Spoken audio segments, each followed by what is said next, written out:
बोलिए सदगुरु दीनदयाल महाराज की जय।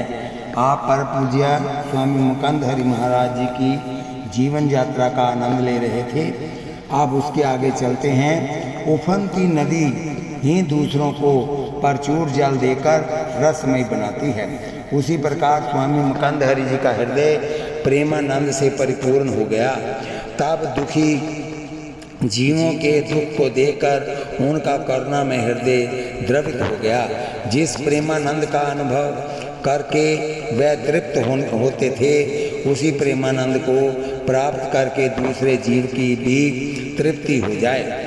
इसी भावना से संकीर्तन द्वारा वह प्रेमानंद सर्वसाधारण को सुलभ हो सके, इसी उद्देश्य से स्थान स्थान पर संकीर्तन मंडल स्थापना करने का संकल्प उनके करुणा पूर्ण हृदय में उदित हुआ और कुछ ही वर्षों में स्थान स्थान पर संकीर्तन मंडलियों की स्थापना हो गई। एक समय ऋषिकेश में 3 दिन का अखंड संकीर्तन सम्मेलन रखा था, जिसमें हरिद्वार ऋषिकेश के प्रसिद्ध संत महात्मा आमंत्रित किए गए थे। सब संत महात्माओं ने स्वामी मुकंद हरि जी का संकीर्तन सुनकर प्रसन्नता प्रकट की। दिव्य जीवन संघ ऋषिकेश के परमाध्यक्ष स्वामी शिवानंद जी वहीं उपस्थित थे। उनकी संकीर्तन प्रणाली को देखकर वह बहुत प्रसन्न हुए। संत महात्माओं की बड़ी सभा में स्वामी शिवानंद जी ने स्वामी मुकंद हरि जी को संकीर्तन सम्राट की पदवी से वस्त्रोपहार देकर विभूषित किया। प्रायः अर्ध शताब्दी तक इस संकीर्तन सम्राट ने अपने ज्ञान कष्ट साध्या साधना से निरंतर पर्यटन तथा विचरण करते हुए पंजाब, हरियाणा, हिमाचल प्रदेश, दिल्ली, उत्तर प्रदेश, महाराष्ट्र, राजस्थान, मध्य प्रदेश आदि क्षेत्रों में संकीर्तन मंडलियों की स्थापना की। स्थान स्थान पर संकीर्तन सम्मेलनों के आयोजन द्वारा लाखों की संख्या में जन जागरण भक्ति मार्ग के पथिक बन गए। ऐसा लगता है श्री चैतन्य महाप्रभु 20वीं सदी में इस रूप में संकीर्तन प्रचार कर गए। ब्रज तथा ब्रिजमंडल में आपकी अचल निष्ठा थी। वृंदावन में आपके द्वारा स्थापित श्री हरिकुंज आश्रम इसका जीता जागता प्रमाण है। आपने प्यारे श्यामा श्याम के विग्रह विरहा गायन से वह रस सिक्त होकर ब्रज के गांव में विचरते थे। बिरही गोपिकाओं की प्रेमोन्मत अवस्था में आपके कई दिन बीत जाते थे। फलस्वरूप आपके स्वरचित पदों में विरहा भाव की प्रधानता वर्तमान समय प्रचार ध्यान प्रधान है। घटिया वस्तु भी प्रचार के माध्यम से अधिक मूल्य में बिक जाती है। उक्त वस्तु प्रचार के अभाव में नहीं बिकती। साधारण मनुष्यों की भी वही प्रवृत्ति हो गई है। वह थोड़ा काम करके अपने को महान देशभक्त प्रमाणित करने का प्रयत्न करता है प्रचार के माध्यम से। लेकिन ये प्रवृत्ति भारतीय संस्कृति के सर्वदा विपरीत है। शास्त्रों में लिखा है, एक हाथ से दिया हुआ दान दूसरे हाथ को भी मालूम ना हो, इतना गुप्त रखा जाता है। भारत में जो बड़े बड़े देवालय बने हैं, उनके निर्माण का नाम कहीं भी खोदा नहीं गया है। स्वामी मुकंद हरि जी इसी प्रकार के निष्प्रिया संत थे। सहस्त्रों अनुगत शिष्यों के रहने पर भी ईश्वर प्राप्ति जैसी त्रैमासिक पत्र का प्रचार का माध्यम होने पर भी उन्होंने अपना व्यक्तिगत प्रचार कभी नहीं किया। वर्तमान युग के निष्प्रियता की पराकाष्ठा उनमें देखी जाती है। स्वामी मुकंद हरि जी का नाम प्रेम भी अद्भुत था। स्वामी मुकंद हरि जी का नाम प्रेम भी अद्भुत था। सब समय सुमरनी से नाम जपते थे।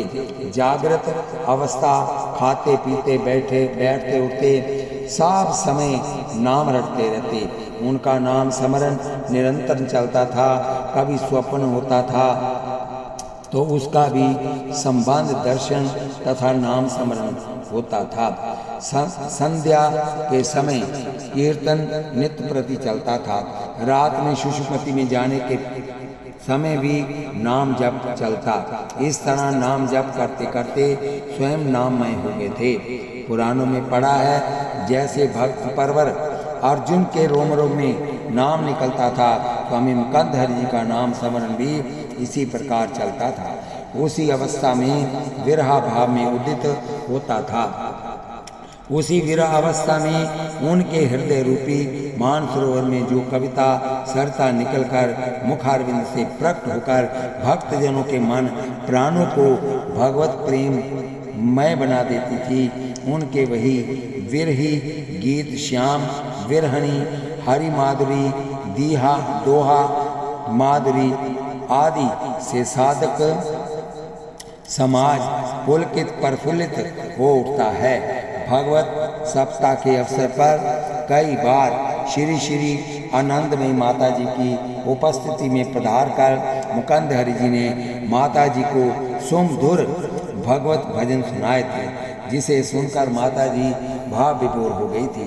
कुछ साल पहले श्री श्री आनंदमयी माता जी की पवित्र उपस्थिति में आनंदमयी आश्रम वृंदावन में शास्त्र मृदंग सहित 3 दिन तक अखंड संकीर्तन हुआ था। उसमें स्वामी मुकुंद हरि जी ने पधार कर भक्तजनों को कृतार्थ किया था।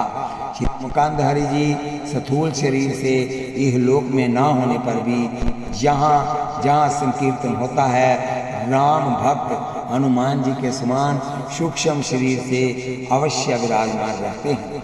ऐसे संकीर्तन प्रेमी संकीर्तन सम्राट स्वामी मुकुंद हरि जी के श्री चरणों में शत शत प्रणाम करते हुए ये लेख समाप्त किया जाता है। मुकुंद हरि स्वामी वंदे मुकुंद चरण प्रियम। हमें पूज्य श्री गुरु जी की प्राप्ति कैसे हुई? श्री इंदिरा मदन मोहन शर्मा श्री नारायण दास वृंदावन वाले लिखते हैं, महाराज जी की जीवन यात्रा में उनकी स्मृति में बताते हैं, एक कहावत प्रसिद्ध है कि पानी पीजे छान के गुरु कीजे जान के। स्वर्गीय पूज्य श्री पिताजी की बड़ी इच्छा रही और उन्होंने चेष्टा भी बहुत की कि हमें गुरु दीक्षा करवा दी, परंतु जैसा गुरु हम चाहते थे वैसा संजोग नहीं बैठा।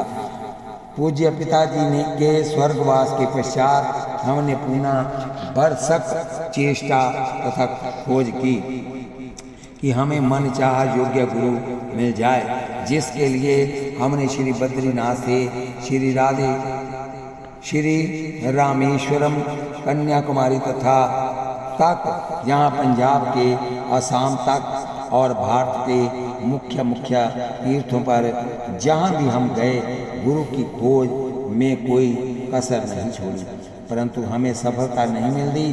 अंततः अपने प्रयास से निराश होकर ये कार्य अपने इष्ट देव श्री लक्ष्मी नारायण पर छोड़ दिया।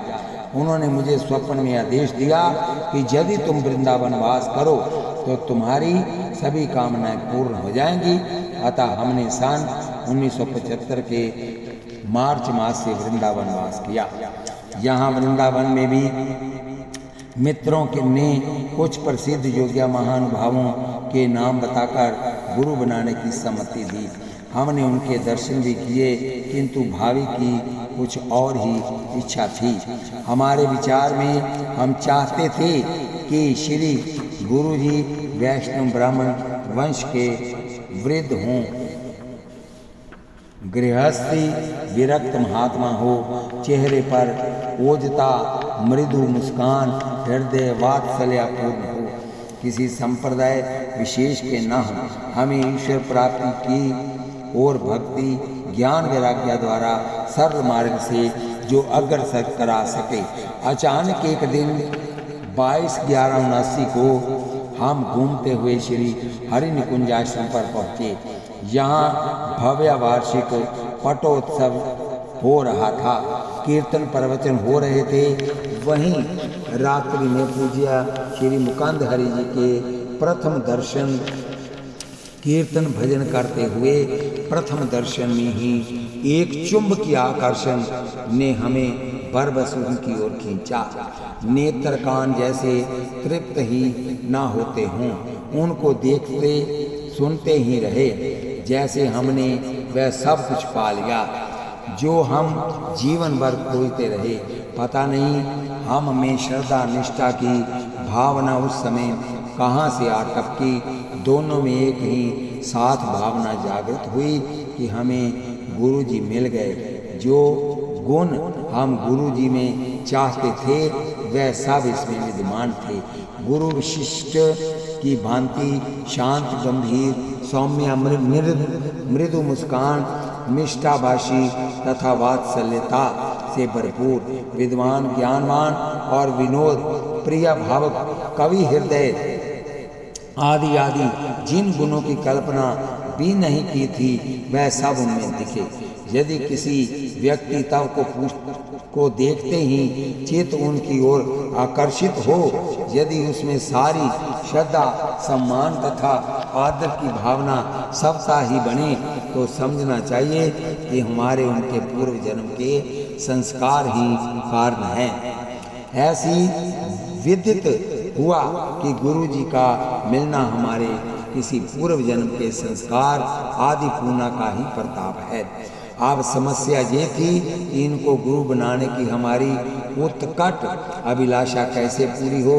हम इनके शिष्य बनने योग्य हैं भी क्या? कई बार कई दिन बेचैन रहे। हमने फिर अपने इष्ट देव को आर्त हृदय से स्मरण किया।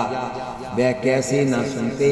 उन्होंने ही हमें प्रेरणा तथा आश्वासन दिया था। अंततः इष्ट कृपा से ही समस्या का समाधान हुआ। हमारे एक संबंधी जो उन दिनों श्री हरि निकुंज में ही रहते थे, उनसे संपर्क और परामर्श किया। तब उनकी चेष्टा से श्री पूज्य गुरुदेव जी महाराज ने हमें मंत्र दीक्षा देने की कृपा में स्वीकृति दी। अतः हम दोनों पर श्रद्धेय पूज्य श्री 1008 स्वामी मुकुंद हरि जी महाराज की वात्सल्यमयी असीम कृपा दिसंबर 1976 को हमारे इष्ट देव की मंत्र दीक्षा देकर हुई। अतः हम उनके बड़े आभारी हैं। वह शुभ घड़ी हमें सदैव स्मरणीय रहेगी। सच है जिस खोजा तीन पाया, गहरे पानी पेट। पूज्य गुरु जी, श्री गुरु जी की कुछ दैविक विशेषताएं तथा स्मरण सुनिए ध्यान से। जीवन यात्रा श्री गुरु महाराज जी की। संतों महात्माओं का सब भाव लोगों की पीड़ा हरने का होता है। निकटतम लोग अपनी स्वार्थ बुद्धि के कारण इनका आशीर्वाद लेने आते हैं। रोग पीड़ा हटाने का अर्थ लोगों की रोग पीड़ा अपने ऊपर लेना। अतः यही कारण हो सकता है कि पूज्य गुरुदेव जी बीमार रहने लगे और अल्प आयु में ही हमारा उनसे शरीर विषो हो गया। परंतु उनका अदृश्य आशीर्वाद हम लोगों के सिर पर जीवन पर्यंत रहेगा। वे अमर हो गए। उनका विरहा जीवन था। वे हमेशा श्री श्यामा श्याम के विरहा प्रेम में तड़पते रहते थे। उनके जितने भी गद्य पद्य काव्य ग्रंथ हैं विरहा प्रेम से सराबोर हैं। जब वह विरहा काव्य का कीर्तन करते इतने तल्लीन हो जाते तो उनके नेत्रों से अविरल अश्रु पात होने से श्रोता जन भक्त जन सूखने लग जाते, बरबस रो पड़ते थे। इसलिए महान संत महात्माओं ने पूज्य श्री गुरु जी को संकीर्तन सम्राट की उपाधि से विभूषित किया और इसी विरहा प्रेम के कारण ही वह श्री श्यामा श्याम के धाम में अपने इष्ट देव में लीन हो गए। विनोद, प्रियता विनोद प्रियता तथा कुछ संस्मरण। एक बार जब हम दोनों बठिंडा उनके आश्रम में गए तो श्रीमती जी श्वास रोग से पीड़ित हो गई, अतः वह संध्या को पूज्य गुरु जी के पास ना जा सकी। पूज्य गुरु जी ने मुझसे पूछा, इंदिरा कहाँ है? मैंने कहा वह श्वास रोग से पीड़ित है। उन्होंने कहा बुला उसे। मैं उसे गुरु जी के पास लाया, उनके चरण छुए। श्री गुरु जी ने उनकी पीठ पर एक गोल लगाकर एक कथा सुनाकर कहा कि श्वास कहाँ है? इसने कहा वो आगे गई। इसने कहा वो आगे गई, अब मैं बिल्कुल ठीक हूँ। उसके बाद इनको श्वास रोग नहीं हुआ। ऐसी अनेक चमत्कारी घटनाएं हैं, समयाभाव के कारण नहीं लिखी जा सकती। स्वभाव के इतने सरल विनोद प्रिय थे कि अहम तो उनको छू ही नहीं सका। एक दिन अचानक बाबा गोपाल दास जी के साथ आकर घर के दरवाजे पर दस्तक देकर बोले, 5 किलो नारायण चूर्ण चाहिए। मैंने सोचा आज इतना बड़ा चूर्ण का कौन ग्राहक आ गया। दरवाजा खोला तो पूज्य गुरु जी मुस्कुराते खड़े थे। मैं निहाल हो गया। मेरे घर साक्षात श्री हरि आ गए। अंदर आए, बहुत देर तक बैठे रहे, ज्ञान कथा सुनाते रहे। हमारा जब भी मन अशांत उद्विग्न होना तो उनके पास चले जाते थे, तो उनके दर्शनों से परम शांति तो मिलती ही। यदि उस समय उनका प्रवचन अथवा कीर्तन सुनने को मिल जाता तो एक प्रकार की तल्लीनता अनुभव करते तथा मन में एक प्रकार की एकाग्रता आती। मन शांत और हल्का हो जाता। विनोद प्रियता तो उसमें ऐसी थी कि खूब हंसाते, मन प्रसन्न होकर कमरे से बाहर निकलते। वह केवल नाम महात्म्य पर ही जोर देते। ध्यान, मंत्र, जप, कीर्तन, भजन आदि तो नित्य कर्म है ही, परंतु संसारिक कार्यों के साथ साथ भगवत स्मरण चिंतन पर जोर देते थे ही। व्यसनों से दूर रहकर सत्कर्म, शुभ कर्म आदि चरित्र निर्माण पर जोर देते। यहाँ तक पूज्य श्री गुरु के स्नेहपूर्ण स्वभाव से संबंध है। प्रायः गुरु जी के अधिकतर शिष्यों से यही कहते सुना कि श्री गुरु जी जितना मुझसे स्नेह प्रेम करते हैं उतना शायद ही किसी शिष्य से करते हैं, परंतु पूज्य श्री गुरु जी ऐसा विलक्षण प्रेम सभी से करते थे कि सभी गुरु भाई यही समझते थे कि गुरु जी हमसे ही अधिक स्नेह करते हैं। प्रेम ही उनका जीवन था। 11 मई 1986 को पूज्य श्री गुरु जी जब अपने जन्मोत्सव पर वृंदावन पधारे, तब हमने स्थायी रूप से वृंदावन धाम की उनसे प्रार्थना की। तब श्री गुरुदेव जी ने हमें आश्वासन दिया, कहा कि मेरी स्वयं की इच्छा भी अब वृंदावन धाम की है, परंतु एक बार बठिंडा जाकर आश्रम की व्यवस्था ठीक कर शीघ्र ही आ जाऊंगा। काश वह सशरीर वापस आते, ये चर्म चक्षु नेत्र उनके दर्शन कर तृप्त होते। आया उनका अस्थि कलश इन अश्रुपूर्ति नेत्रों के लिए, आई उनकी स्नेहमयी आत्मा आशीर्वाद लेकर स्थायी रूप से वृंदावन धाम के लिए। उन्होंने अपना आश्वासन पूरा किया। श्री गुरु स्थान हरि निकुंज में जागरण करते रहे, यही एक कामना है। भगवान उनकी आत्मा को शांति प्रदान करे, यही हमारी प्रार्थना है। जीवन के प्रत्येक क्षण में कृपा के लिए प्रातः स्मरणीय 1008 श्रद्धे परम पूज्य श्री गुरु जी महाराज के श्री चरण कमल में हम दोनों आदर से साष्टांग दंडवत प्रणाम हमेशा करते रहें। भाव की उत्कृष्ट सीमा श्री महाराज जी लिखते हैं। श्री नत्थी सिंह जी संगीत विशारद सेवा कुंज वृंदावन वाले स्वामी जी मुकुंद हरि जी की याद में लिखते हैं, रंग जी के मंदिर के पास श्रीधर संस्कृत पाठशाला जो कि आजकल रंग लक्ष्मी विद्यालय के नाम से विख्यात है, उसमें आप आते थे। श्री बांके बिहारी की उपासिका सिद्ध गोपाली भाई मैया भी वहीं रहती थी। पूज्य स्वामी जी महाराज का वह संकीर्तन अवश्य सुनती थी। गोपाली भाई जी को भी महाराज जी का ये संकीर्तन बहुत ही बाबूगोर कर देता था। मैं बांके की बांकी बन गई, बांका बन गया मेरा। कभी कभी महाराज जी गोस्वामी हित हरि वंश महाप्रभु द्वारा रचित हित 84 जी का ये पद हमें सुनाते थे। प्रथम जदामति पर्णव श्री वृंदावन अति रम्या, श्री राधिका कृपा बिन सबके मन अगम्या। इनके अलावा आज गोपाल रसराज खेलत, पुलिन कल्प तरु तीर री सजनी। वह सुन सुन कर स्वामी जी की आंखों में अविरल अश्रुधारा बहने लगती थी। स्वामी जी की इस अवस्था को देखकर मेरे मन में एक संगीत संस्थान खोजने की इच्छा जागृत हुई। स्वामी जी के सन्मुख से ये इच्छा मैंने प्रकट की।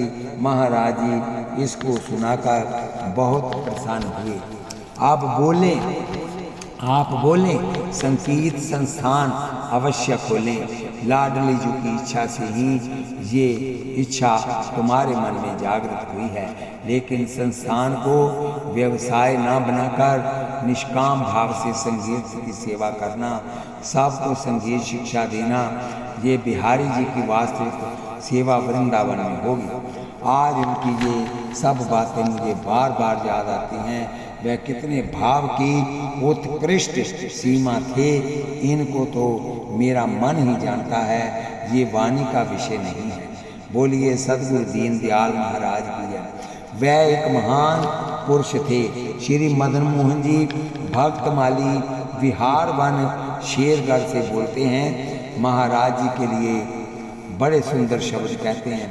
परम पूज्य स्वामी जी महाराज की जब संकीर्तन होता था तो उनको सुनकर संग्रहों भक्तजन सहस्त्रों भक्तजन मुग्ध हो जाते थे। मुझे भी उनके संकीर्तन का अपार आनंद की अनुभूति हुई। आपका संकीर्तन बहुत ही प्रशंसनीय था। हम पंजाब में उनके आश्रम बठिंडा में गए, उनके बाद कपूरथला भी गए। कुछ काल हमने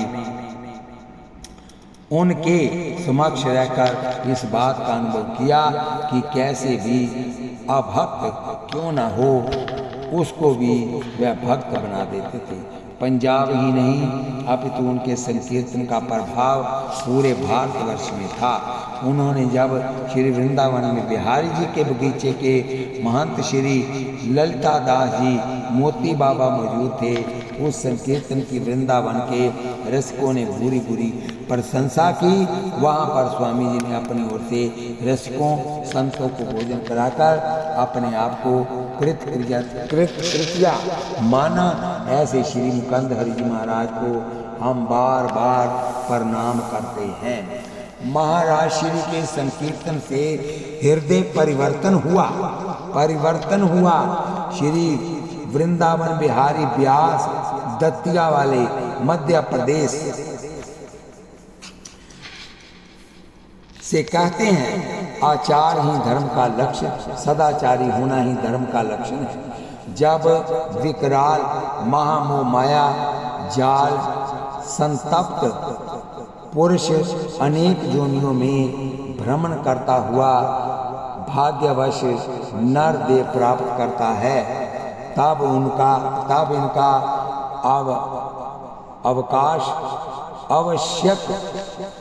इनका आवश्यक देह और चर्म लक्ष्य भोग विलास न होकर केवल भगवत प्राप्ति का होना चाहिए। भगवत प्राप्ति का मुख्य साधन सत्संग है, और सत्संग भी जब संबद्ध है, जब सत्संत प्राप्त हों। उन्हीं सत्संतों की श्रेणी के परम संत थे हमारे संकीर्तन सम्राट स्वामी मुकुंद हरि जी महाराज। ब्रज और वृंदावन से तो उनका जन्म जन्मांतर का नाता जुड़ गया था। श्रीधाम वृंदावन में आपके द्वारा प्रतिष्ठापित श्री हरि निकुंज आश्रम इसका प्रबल समर्थक है। आपके द्वारा पारदत्त संकीर्तन द्वारा चमत्कारिक घटनाओं का क्रम तो बहुत बड़ा है। आपकी संकीर्तन भावना का स्रोत तो भारतवर्ष के मध्य एवं पश्चिम भारत में आज भी प्रवाहित है। आपके संकीर्तन की मन भावना शैली से प्रभावित होकर ऋषिकेश के महान स्वामी संत श्री शिवानंद जी महाराज ने तो आपको संकीर्तन सम्राट की उपाधि से विभूषित किया था। श्री मुकुंद हरि जी महाराज द्वारा संकीर्तन प्रभाव से ओतप्रोत बहुत सी घटनाएं प्रचलित हैं, परंतु लेखक से हुई भेंट वार्ता में स्वयं श्री हरि जी ने बताया था कि संकीर्तन के प्रभाव से जीवन में बहुत सी समस्याओं का हल किया जा सकता है। संकीर्तन से वह सब कुछ प्राप्त होता है जो मन चाहता है। हरि का नाम हरि से भी अधिक शक्तिशाली है, क्योंकि नाम नामी को प्रकट करता है। वह वाक्य स्वामी मुकुंद हरि जी महाराज स्वयं कहा करते थे। प्रभावी घटना का क्रम कुछ इस प्रकार है। संकीर्तन से हृदय परिवर्तन भी हुआ। पंजाब में नंगल बांध के चीफ इंजीनियर चौधरी साहब संकीर्तन में बड़ी ही रुचि रखने वाले व्यक्ति हैं। 2 घंटे प्रतिदिन भजन करना इनका परम कर्तव्य है, परंतु इनकी स्त्री बड़ी ही विचित्र प्रकृति की थी। पाश्चात्य से ओतप्रोत महिमा है। एक बार जब हम मुकुंद हरि जी नंगल पहुँचे तो बहुत से भक्त आ पहुँचे। भक्त इंजीनियर भी आए। संकीर्तन हुआ, बड़ा आनंद आया। संकीर्तन समाप्त होने पर इंजीनियर अपनी पत्नी को लेकर हमारे पास आए और पत्नी से बोले, चरणों में सिर नवाओ। परंतु महिला ने सिर नहीं नवाया। उन्हें बहुत बुरा लगा। हजारों नर नारियों के समक्ष वह नतमस्तक खड़े थे। गोस्वामी जी तुलसीदास जी महाराज ने रामचरितमानस में ठीक ही लिखा है, ढोल गंवार शुद्धर पशु नारी सकल ताड़ना के अधिकारी। हरि जी तुरंत बोले नहीं ये बात नहीं, और इशारे से उनकी पत्नी को बुलाया, पास बिठाकर पूछा कि क्या ये सही है। तब इंजीनियर जी भी खड़े थे। हाँ कहकर पास में ही बैठ गए और बोले, एक पंडित जी हमें ऐसे ही बताते थे। श्री हरि जी ने कहा, ऐसा कुछ नहीं है, यहाँ बहुत से नर नारी हैं, चलो हम आज तुम्हारे ही घर चलते हैं और उन पंडितों जी को भी अपने घर बुला लाओ जिन्होंने आपको ये अर्थ बताया है। हरि जी इंजीनियर साहब व उनकी धर्मपत्नी कार द्वारा घर आ पहुँचे। प्रयत्न करने पर श्री भी पंडित जी नहीं आए। रात्रि को भी उनके घर ही संकीर्तन हुआ और संकीर्तन समाप्ति पर अर्थ भी बतलाया गया। अर्थ स्वरूप 4 ही शब्द उपयुक्त रखे गए थे। पशु नारी शब्द 2 शब्द ना होकर एक ही शब्द है और उनका अर्थ है जो नारी पशु के समान आचरण करे, यानी कि जो नारी पशुवत व्यवहार करती है वही ताड़ना के योग्य है, वह ही ताड़ना की अधिकारी है। सभी भक्तों को विश्वास हो गया और अपने अपने घर चले गए। रात्रि विश्राम हेतु सभी अपने यथास्थान पर गए। विश्राम उपरांत भोर हुआ। सुबह के 7 बजे तभी हमारे कमरे में वही महिला आई और बोली, महाराज जी ठाकुर जी को भोग लगाओ। हमने कहा, हरि ठाकुर जी को भोग ऐसे नहीं लगता, ठाकुर जी को भोग मैया यशोदा लगाती है। पश्चात महिला ने स्नान किया। उत्तर था नहीं तो फिर कैसे भोग लगेगा। सर्वप्रथम स्नान करो, पश्चात वेशभूषा को त्याग कर अपनी ही संस्कृति के अनुसार वस्त्र आदि पहनो और फिर ठाकुर जी को भोग लगाओ। फिर क्या था वैसे ही हुआ जैसे कहा था। रात्रि के संकीर्तन का प्रभाव जमा था। बोलिए बांके बिहारी लाल की जय, जुगल सरकार की जय।